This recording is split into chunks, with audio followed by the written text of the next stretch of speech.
Price Lord. யாத்திராகமம் 40ஆம் அதிகாரம் 34ஆம் வசனம். அப்பொழுது ஒரு மேகம் ஆசாரிப்பு கூடாரத்தை மூடினது, கர்த்தருடைய மகிமை வாசஸ்தலத்தை நிரப்பினது.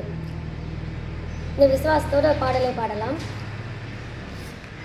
ஒரு மகிமையின் மேகம் இந்த இடத்தை மூடுதே, ஒரு மகிமையின் மேகம் என் ஜனத்தை மூடுதே, ஒரு மகிமையின் மேகம் இந்த இடத்தை மூடுதே, ஒரு மகிமையின் மேகம் என் ஜனத்தை மூடுதே. விலகாத மேகம் நீர், உன் செல்லும் மேகம் நீர், விலகாத மேகம் நீர், முன் செல்லும் மேகம் நீர். ஆவியானவரே, அன்பின் ஆவியானவரே, வல்ல ஆவியானவரே, தெளிவின் ஆவியானவரே, மகிமையின் ஆவியானவரே, அன்பின் ஆவியானவரே, வல்ல ஆவியானவரே, தெளிவின் ஆவியானவரே. ஒரு மகிமையின் மேகம் இந்த இடத்தை மூடுதே, ஒரு மகிமையின் மேகம் என் ஜனத்தை மூடுதே, ஒரு மகிமையின் மேகம் இந்த இடத்தை மூடுதே, ஒரு மகிமையின் மேகம் என் ஜனத்தை மூடுதே. விலகாத மேகம் நீர், முன் செல்லும் மேகம் நீர், விலகாத மேகம் நீர், முன் செல்லும் மேகம் நீர். ஆவியானவரே, அன்பின் ஆவியானவரே, வல்ல ஆவியானவரே, தெளிவின் ஆவியானவரே.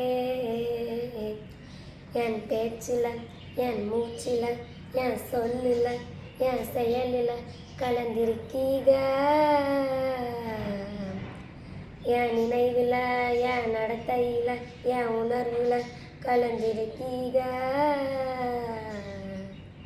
என் பேச்சில், என் மூச்சில், என் சொல்லில், என் செயலில் கலந்திருக்கீக, என் நினைவில், என் நடத்தையில், என்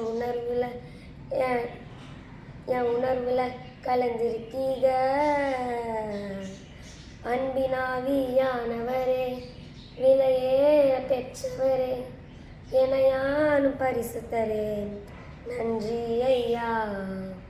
அன்பினாவியானவரே, விலையேற பெற்றவரே, எனையானும் பரிசுத்தரே, நன்றி ஐயா.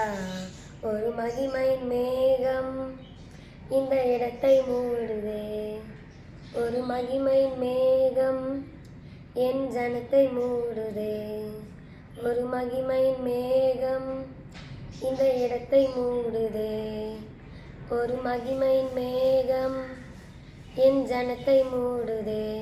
ஆண்டவராகிய இயேசு கிறிஸ்துவின் நாமம் மகிமைப்படுவதாக. இந்த நாளிலும் கர்த்தருடைய வார்த்தையாய் நாம் தியானிக்க போகிறதான தலைப்பு, விரும்பியது போதும் வெறுத்தது போதும், சிலருடைய மாற்றங்கள் போதும் என்கின்ற தலைப்பில் கர்த்தருடைய வார்த்தையை நாம் தியானிக்க போகிறோம். இந்த போதும் என்று எத்தனை பேர் வாழ்ந்து கொண்டிருக்கிறோம்? எத்தனை பேருடைய வாழ்க்கையில் எனக்கு இது போதும், எனக்கு ஆண்டவராகிய இயேசுவானவர் கொடுத்திருக்கிற காரியங்கள் போதும் என்கின்ற எண்ணத்தோடு வாழ்ந்து கொண்டிருக்கிறோம்? இந்த நாளில் விரும்புகிறோம், வெறுக்கிறோம், சிலருடைய மாற்றங்களை பார்க்கிறோம். ஆனால் ஆண்டவர் வேதம் முழுவதும் அநேக காரியங்களை சொல்லியிருக்கிறார். போதும் என்று வாழும் பொழுது கர்த்தர் போதுமானதிலும் அதிகமானவராய் உங்கள் வாழ்க்கையில் செயல்படுகிறார். ஒரு வசனத்தை வாசிப்போம். 1 தீமோத்தேயுவின் புத்தகம் 6ஆம் அதிகாரம் 6வது வசனத்தில், போதும் என்கின்ற மனத்துடனே கூடிய தேவ பக்தியே மிகுந்த ஆதாயம் என்று சொல்லப்பட்டிருக்கிறது. அப்ப போதும் என்று வாழ வேண்டும். போதும் என்று சொல்லுகிற விசுவாசி திருச்சபையில் எத்தனை பேர்? ஆண்டவர் எனக்கு இது கொடுத்திருக்கிறார், போதும், அவருக்கு தெரியும் எது எனக்கு எப்பொழுது தர வேண்டும் என்று. அந்த எண்ணத்தோடு வாழும் பொழுது நம் வாழ்க்கை நிச்சயமாகவே ஆசீர்வாதமாக இருக்கும். இப்போ போதும் போதும் சொல்லி பாருங்க, ஆண்டவரே நீங்க எனக்கு செஞ்ச நன்மைகள் போதும் ஆண்டவர் சொல்லி பாருங்க, ஆண்டவர் உங்களுக்கு கொடுத்து கொண்டே இருப்பார். ஆண்டவர் உங்களை கொடுத்து அலங்கரிக்கிறவராக இருப்பார். நீதிமொழிகள் 30ஆம் அதிகாரம் 15-16 வசனங்கள் நான் சுருக்கமாய் சொல்லிக் கொண்டிருக்கிறேன். இந்த இடத்த வாசி பாருங்க. தாத்தா என்று 2 குமாரத்திகள் அட்டைக்கு உண்டு, சில குடும்பங்கள் இப்படி இருக்கிறாங்க, எவ்வளவுதான் ஆண்டவர் தந்தாலும் போதும் அப்படின்ற சொல்ற ஒரு வார்த்தை வராது. குடும்ப வாழ்க்கை செழிக்கணும்னா நான் சொல்றேன் பாருங்க, ஆண்டவர்கிட்ட போதும் என்கின்ற தேவ பக்தியோடு வாழ்ந்து பாருங்கள். ஆண்டவர் உங்களையும் உங்கள் குடும்பத்தையும் போதுமானதிலும் அதிகமானதாய் ஆசீர்வதிக்கிறவராக இருக்கிறார். அப்ப போதும் என்கின்ற மனதோடு நாம் வாழ வேண்டும். இரண்டாவது காரியம் பாருங்க, 1 பேதுரு 4ஆம் அதிகாரம் 3ஆம் வசனத்துல, சென்ற காலத்திலே நாம் புறஜாதிகளுடைய இஷ்டப்படி நடந்து கொண்டது போதும். இந்த இடத்துல ஒரு போதும் சொல்லப்பட்டிருக்கு. எதுவா? புறஜாதிகளை போல இஷ்டப்படி வாழ்ந்தது போதும். அப்படி என்றால் உலக பழக்க வழக்கங்களுக்குள் வாழ்ந்தது போதும். இது வரைக்கும் வாழ்ந்திருப்பீர்களானால் அதை நிறுத்தி கொள்ளுங்கள்.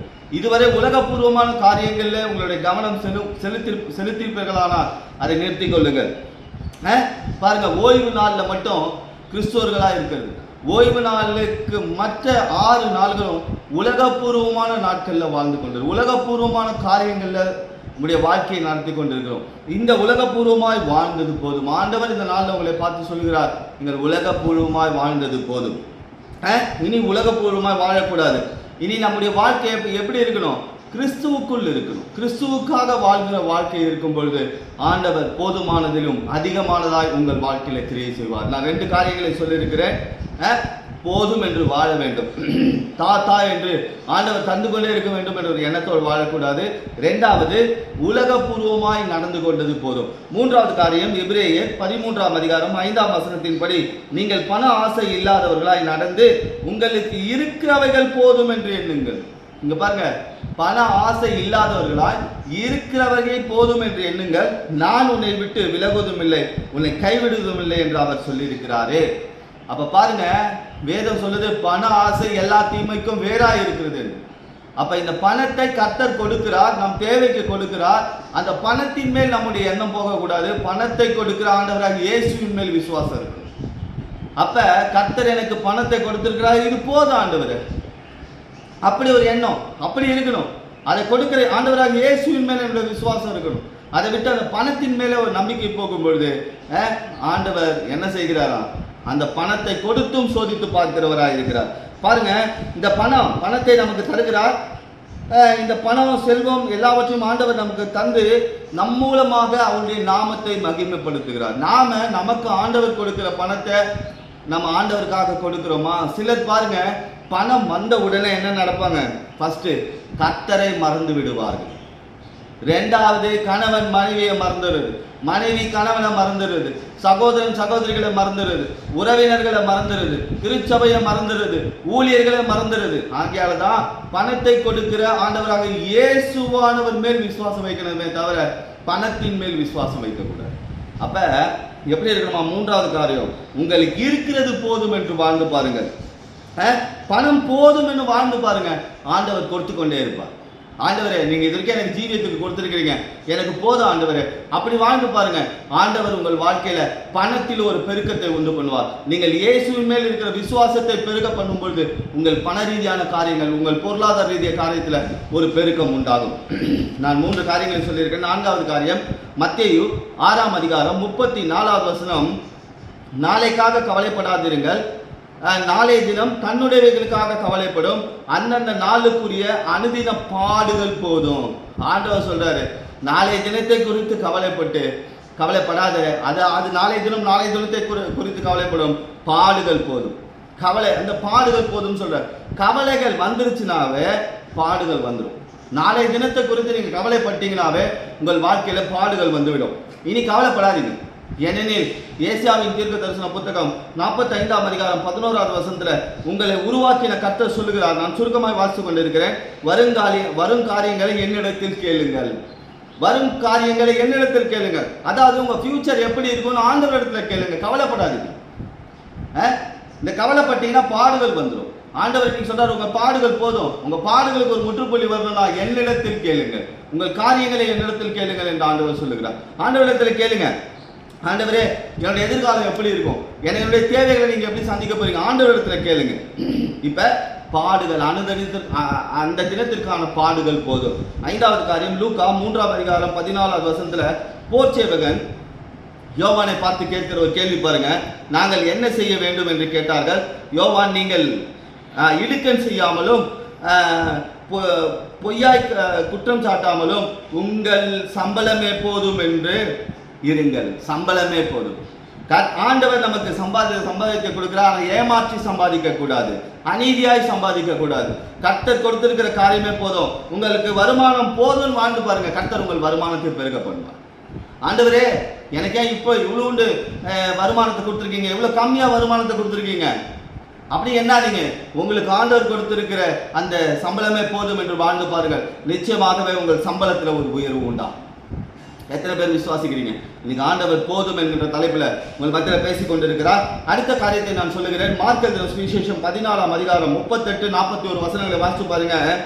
சோதனைக்குட்படாதபடி விழித்திருந்து ஜெபம் பண்ணுங்கள், இனி நித்திரை பண்ணினது போதும். ஆண்டவர் சொல்றாரு உங்களை பார்த்து, நித்திரை பண்ணினது போதும். ஜபிக்க வேண்டிய நேரத்தில் நித்திரை பண்ணாதீங்க, நித்திரை பண்ணினது போதும். இதுவரைக்கும் உங்களுடைய ஆவிக்குரிய தூக்கம் போதும். இப்ப விழித்திருந்து ஜெபம் பண்ணுங்க. உங்க வாழ்க்கையில நீங்க ஜெயிக்கணும்னா ஜெபம் பண்ணுங்க, விழித்திருந்து ஜெபம் பண்ணுங்க. இப்ப எங்க நித்திரை, ஆவிக்குரிய நித்திரை இருக்கோ அங்க இருக்கிற ஐஸ்வர்யமும் பொருளாதார ரீதியான காரியங்களும் ஆவிக்குரிய பொக்கிஷங்களும் கொள்ளையடிக்கப்படும். அப்ப ஆண்டவர் இன்னைக்கு உங்களை பார்த்து சொல்றாரு, நித்திரை பண்ணினது போதும், நித்திரை பண்ணினது போதும். ஆண்டவர் இவ்வளவு காரியங்களை போதும் போதும் சொல்லி இருக்கிறாரு. ஆனா ஆண்டவர் உங்களுக்கு அடுத்து கடைசியாய் ஒரு ஆசீர்வாதத்தை கொடுக்க விரும்புகிறார். 2 கொரிந்தியர் 12ஆம் அதிகாரம் 9ஆம் வசனம் சொல்கிறது, என் கிருபை உனக்கு போதும், பலவீனத்தில் என் பலன் பூர்ணமாய் விளங்கும். ஆண்டவர் சொல்லுகிறார் பாருங்க, போதும் என்று மனதோட நீ வாழ்ந்து பார், என் கிருபை உனக்கு போதுமானதாக இருக்கும். ஏனெனில் பலவீனத்தை மாற்றக்கூடிய கிருபை, பலத்தை கொடுக்கிற கிருபை, அதே போல் செல்வத்தை கொடுக்கிற கிருபை, அதே போல் பாடுகளை மாற்றுகிற கிருபை, அதே போல் அடிமைத்தனத்தில் விடுதலையாக்குகிற கிருபை, உங்களை தாங்கி ஏந்தி தப்பு வைக்கிற கிருபை. நீங்கள் போதும் என்கின்ற மனதோடு வாழும்போது ஆண்டவர் போதுமானதிலும் அதிகமானதாய் உங்களுக்கு கிருபையை கொடுக்கிறவராய் இருக்கிறார். கிருபை என்பது நிறைவை காண்பிக்கிறது, உங்கள் குறைவுகளை நிறைவாய் மாற்றுவதை காண்பிக்கிறது. ஆகையால ஆண்டவர் இந்த நாளில் சொல்லியிருக்கிற ஒரு வார்த்தை, என் கிருபை உனக்கு போதும். அதான் நீங்க உங்க ஆவிக்குரிய வாழ்க்கையில, பூமிக்குரிய வாழ்க்கையில எனக்கு ஆண்டவர் போதும் என்ற அளவில் என்னை நடத்தி கொண்டிருக்கிறார் என்ற ஒரு தீர்மானத்தோடு வாழ்ந்து பாருங்கள். ஆண்டவர் உங்களுக்கு போதுமானதிலும் அதிகமானதாய் செயல்படுவார். போதும் என்கின்ற மனது நமக்குள் இருக்கும் பொழுது நம் ஆண்டவராகிய இயேசுவானவர் நம்மை மென்மேலும் ஆசீர்வதிக்கிறவராய் இருக்கிறார். இந்த நாளில் ஒரு தீர்மானம் வேணுங்கள். ஆண்டவர் எனக்கு கொடுத்திருக்கிறது போதும், எனக்கு கொடுத்திருக்கிற குடும்பம் போதும், எனக்கு கொடுத்திருக்கிற வீடு போதும், எனக்கு கொடுத்திருக்கிற சம்பளம் போதும், நான் இனி போதுமானதிலும் அதிகமானவரை பார்ப்பேன், எனக்கு வேண்டும் வேண்டும் தா தா என்கின்ற சொல்ல மனதை என் வாழ்க்கையிலிருந்து எடுத்து போடுவேன். கர்த்தர் என்னுடைய வாழ்க்கையை போதுமானதிலும் அதிகமானதாக உயர்த்தி ஆசீர்வதிப்பார். இந்த விசுவாசிங்க, இந்த செய்தி உங்களுடைய வாழ்க்கையில ஒரு பெரிய ஆசீர்வாதத்தை கொண்டு வரும் என்று விசுவாசிக்கிறேன். கர்த்தர் உங்களையும் உங்கள் குடும்பத்தையும் உயர்த்தி ஆசீர்வதிப்பார். ஆமென்.